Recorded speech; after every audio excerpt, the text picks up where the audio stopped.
Maglagpang pala kami ng manok. Bali native to. Ganitong tapahan na lang kay mabilisan.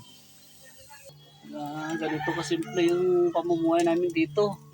Kaso medyo mahirap lang yung pera. Kaya sanayan na lang.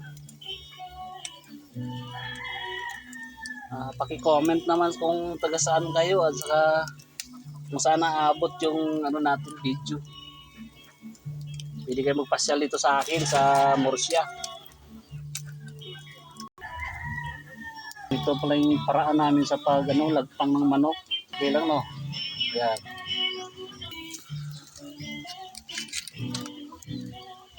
Napahan pala to, iniiyaw bago sabawan. Pwede na to.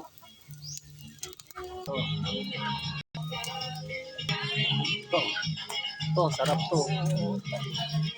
Ito, marami dito. Yan. Manok lahat yan. Mga alaga ko yan. Ito mga pinali ko sa loob. Yan dyan.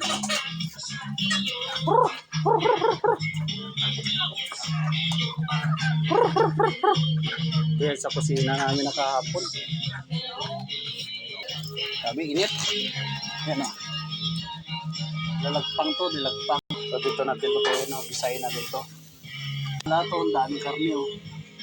So bali, ginisa na natin to yung manok na iniyaw. Isa ko sa bawang saka sa sibuyas. Ito, may tanglad na to. Ito, paminta.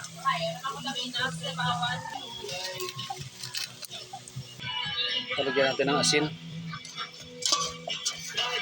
Ng dugo ng manok, nilalagay namin to. Yan, traditional namin dito. Ito, lalagyan natin ng tubig. Sabaw.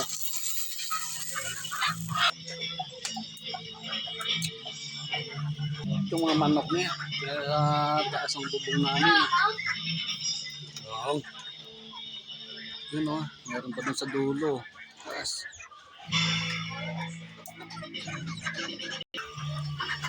Rin ang na muna, finished product ko, nilagpang. Tulumba. Lagpang niya, manok ko. Ang gabi na kasi dito sa amin. Palagpang yung mga tropa.